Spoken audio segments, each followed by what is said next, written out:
Ya. Importir raksasanya juga dulu dimulai dari importir pemula, tapi mereka tetap menggunakan aturan dan hukum ini sampai pada akhirnya mereka menjadi importir raksasa yang sukses. Oke, saya akan menjelaskan hukum kekekalan impor, di mana hukum ini jarang dikasih tahu oleh orang lain di luar sana. Dan hukum ini juga saya cuma buat sendiri. Teori ini saya buat sendiri. Oke, jadi kalau suatu saat di luar sana ada yang ngasih tahu tentang hukum ini, itu berarti copyright dari materi yang saya buat. Oke, tapi itu saya nggak peduli sih, nggak apa-apa. Yang penting orang Indonesia tahu ya hukum ini yang dipakai oleh importir-importir raksasa. Justru bagus kalau ada copyright, dia malah lebih bisa nyebarin lagi ke lebih banyak orang. Dan itu saya seneng sih. Hai, saya Bobby Christian, nice to see you again. Di akhir setiap video yang akan saya bagikan di YouTube, saya akan mengajak Anda untuk bergabung ke dua komunitas terbesar saya. Yang pertama adalah Traderku Warriors, yang kedua adalah 1688 Mastery. Ini adalah dua komunitas untuk belajar bagaimana caranya mengimpor barang dari China sendiri, tanpa harus ke China, tanpa harus bisa bahasa China, tanpa punya dokumen izin impor, tanpa punya akun bank China, dan tanpa perlu pakai agensi impor. Semuanya akan saya jelaskan kepada Anda melalui YouTube dan juga melalui komunitas-komunitas saya. Tentunya apa yang saya bagikan di YouTube itu hanya sebagian kecil saja. Ada konten-konten yang eksklusif dan eksplisit yang saya hanya bagikan di komunitas saya. Lalu perbedaan dari kedua komunitas ini apa? Di Traderku Warriors itu gratis. Anda masuk 0 rupiah. Sedangkan masuk ke 1688 Mastery, Anda harus membayar 1 juta. Tentunya, lebih banyak lagi video-video eksklusif yang ada di 1688 Mastery. Dan bimbingan yang saya lakukan juga lebih eksklusif ya, yaitu Zoom meeting atau video call itu langsung, supaya ketika Anda ada masalah, itu bisa langsung terselesaikan. Oke? Jika Anda ragu untuk masuk dan membayar ke 1688 Mastery, saya tidak memaksa Anda untuk join dan langsung membayar, tetapi silahkan Anda masuk dulu ke Traderku Warriors, di mana Anda tidak perlu mengeluarkan biaya apapun untuk investasi itu. Oke? Jika Anda bingung apa saja yang akan Anda dapatkan di Traderku Warriors, silakan masuk ke landing page saya, yaitu traderkuwarriors.org. Di situ Anda akan melihat value apa yang akan Anda dapatkan ketika Anda join di Traderku Warriors. Oke, kita langsung masuk aja ke pembahasan di video hari ini. Yo, what's up? Saya Bobby Christian, nice to see you again. Hari ini saya ingin membahas yaitu hukum kekekalan impor. Ya. Hukum atau aturan yang dipegang oleh importir raksasa. Oke, dan tentunya hukum ini juga lah yang akan membantu Anda, ya, membimbing Anda menuju importir raksasa. Ya. Importir raksasanya juga dulu dimulai dari importir pemula, tapi mereka tetap menggunakan aturan dan hukum ini sampai pada akhirnya mereka menjadi importir raksasa yang sukses. Oke, saya akan menjelaskan hukum kekekalan impor, di mana hukum ini jarang dikasih tahu oleh orang lain di luar sana. Dan hukum ini juga saya cuma buat sendiri. Teori ini saya buat sendiri. Oke, jadi kalau suatu saat di luar sana ada yang ngasih tahu tentang hukum ini, itu berarti copyright dari materi yang saya buat. Oke, tapi itu saya nggak peduli sih, nggak apa-apa. Yang penting orang Indonesia tahu ya hukum ini yang dipakai oleh importir-importir raksasa. Justru bagus kalau ada copyright, dia malah lebih bisa nyebarin lagi ke lebih banyak orang. Dan itu saya seneng sih. Oke. Nah, di sini saya tulis ada momentum, ya, ada budget. Di sini ada jackpot. Apa hubungannya? Oke. Nah, hubungannya adalah gini. Ya. Kalau Anda nggak punya modal banyak ya, yaitu misal kita anggap modal Anda cuma 2 juta, 3 juta, atau 4 juta ya. Itu Anda udah pasti bisa mengimpor barang dari China. Tetapi Anda itu pasti main momentum. Apa yang saya sebut momentum, yaitu Anda main di margin profit dari satu barang.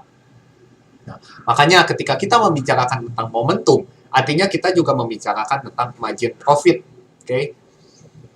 Nah, jika Anda kehilangan momentum ini, jadi ya kalau Anda seorang seller di Tokopedia atau di Marketplace Indonesia, atau udah penjual lama lah, kayak gitu ya, udah jualan dari lama banget. Nah, Anda tentunya mengetahui siklus dari barang-barang tertentu. Oke, kita ambil contoh, misal siklus dari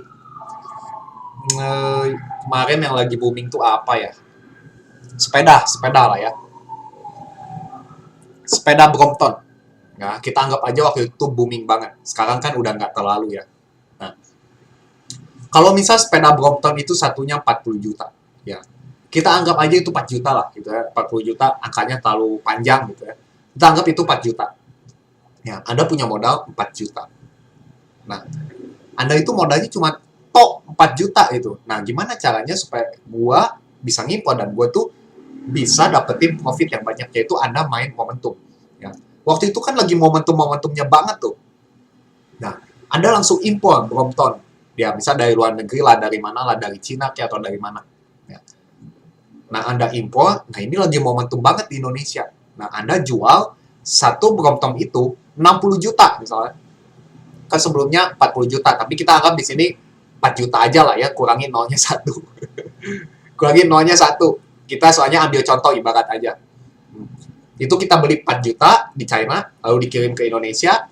Nah, itu lagi booming banget, lagi momentumnya banget, dijual itu bisa 6 juta. Nah, makanya Anda itu nggak main quantity.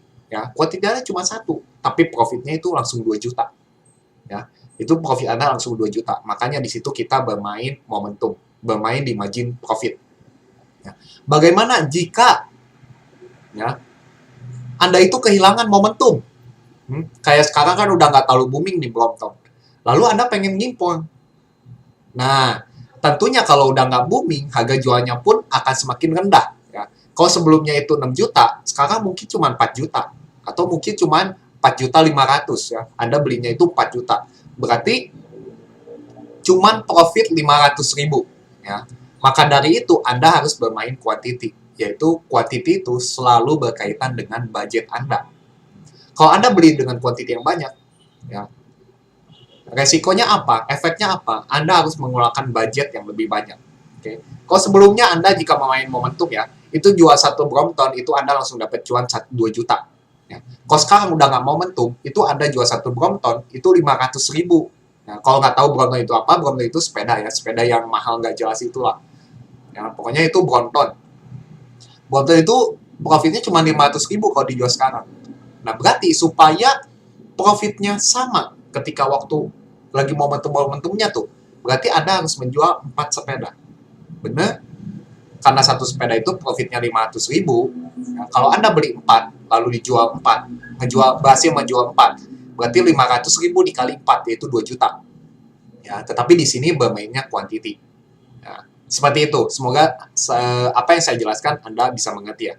Nah, di tengah-tengahnya ada jackpot. Bagaimana jika waktu itu lagi momentum banget, ya orang-orang pada jual Brompton, ya orang-orang pada beli Brompton, ya.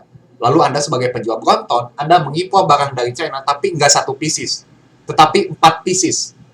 Ya, Anda mengimpor 4 pieces, lalu waktu nyampe di Indonesia itu lagi momentum banget, Anda bisa main di margin profit. Ketika main di margin profit, satu barangnya itu profitnya itu 2 juta. Dan Anda mengimpor 4 biji. Artinya 2 juta kali 4, 8 juta. Itu jackpot. Itu yang saya namakan dengan jackpot. Ya. Kenapa saya bisa membuat hukum ini? Karena saya udah 3 tahun. Ya. Jadi, ya ibaratnya tuh pelayannya importir raksasa. Ya. Dari banyaknya importir raksasa, saya melihat bahwa mereka itu antara main momentum ya di margin profit atau enggak main di budget. Kalau mereka lagi hoki banget, itu mereka itu jackpot. Saya menyelidiki dan menganalisa bahwa sebenarnya mereka itu bermain tuh hanya pada hukum ini. Okay? Entah barang apapun itu, mainnya tuh di hukum ini. Nah, kita lanjut ke hukum kedua. Di sini ada uang, ada kualitas. Okay? Nah, apa yang saya maksud itu? Jadi kalau misal orang-orang di luar sana bilang kualitas barang impor dari China itu bagus, belum tentu. Okay? Belum tentu. China itu bisa membuat satu barang dengan kualitas yang berbeda-beda. Bisa ada 5 kualitas, guys. Ya. Kayak misal gini deh. Ini C270. Kualitasnya misal paling bagus. Mereka bisa membuat box yang sama, barang yang tampilannya sama, tetapi kualitasnya lebih rendah. Kayak entah itu misal eh, si gambarnya jelek dikit ya, nggak terlalu HD, itu bisa ya. Itu Cina itu paling jago bikin yang gitu-gitu ya. Nah, misal tadi webcam itu ada 5 kualitas, paling bagus, bagus, sedang, jelek, sama jelek banget ya. Tergantung Anda mau beli yang mana. Mereka itu mempersilahkan kepada Anda. Anda pengen yang murah banget, Anda dapat yang jelek banget ya. Jadi jika Anda membeli barang dengan harga yang sangat murah, itu Anda jangan mengharapkan kualitas yang bagus ya.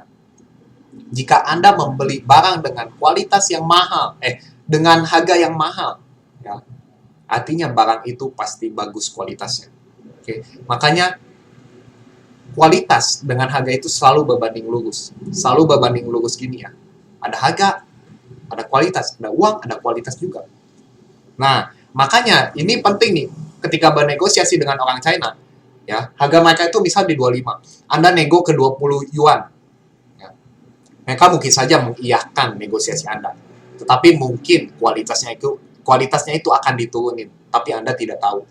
Oke, itu supplier yang jahat. Saya seringkali ketemu sama supplier kayak gitu, dan saya sih lumayan marah sih ke mereka. Nah, saya makanya ketika negosiasi saya bilang, harga terendahnya berapa, tapi dengan kualitas yang sama. Karena kalau kita nggak bilang dengan kualitas yang sama, mereka mungkin aja nurunin kualitas. Ya.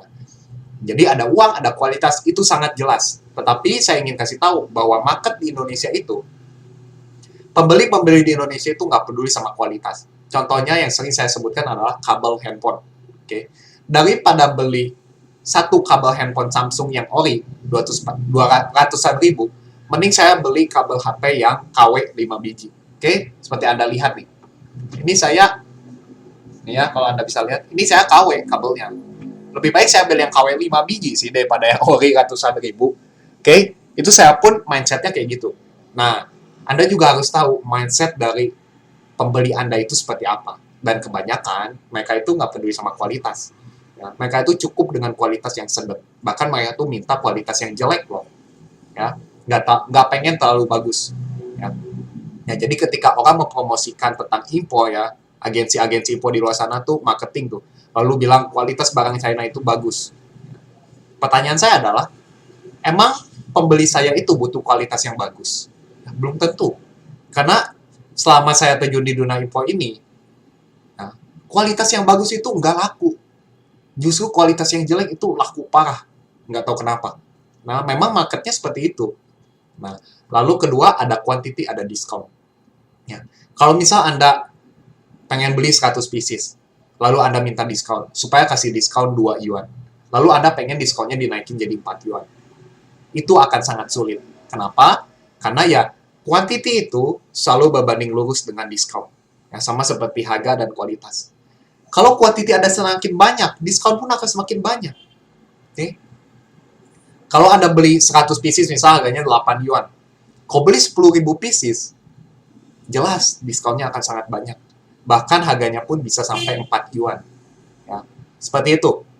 Itu adalah pedoman ketika Anda terjun ke dunia impor. Makanya, strategi-strategi untuk menjadi sukses dalam dunia impor ini, Anda harus pegang hukum dan aturan impor ini. Karena inilah yang akan memandu Anda dan membimbing Anda untuk menjadi importer yang sukses. Untuk menjadi importer raksasa yang bisa menguasai marketplace di Indonesia. Oke? Saya akan mengajari Anda bagaimana caranya mengimpor barang dari China sendiri di komunitas saya yang bernama Traderku Warriors. Oke? Itu gratis. Ya. Tetapi ada komunitas impor yang berbayar, yaitu namanya 1688 Mastery. Of course ya, banyak kelebihan lagi di kelas yang berbayar. Oke, Anda akan tahu jika Anda sudah masuk ke komunitas saya yang gratis. Oke, saya tidak memaksa Anda, tidak meminta dan memaksa Anda untuk langsung masuk ke kelas impor berbayar saya yang harganya 1 juta. Ya. Tapi silakan Anda masuk dulu ke komunitas impor saya yang gratisnya. Silakan Anda lihat dan belajar di situ. Oke, I'll see you inside. Dan jangan lupa subscribe YouTube saya dan nyalakan loncengnya supaya nggak ketinggalan video-video saya yang selanjutnya. Okay, I'll see you in the next video. Thank you so much. Bye-bye.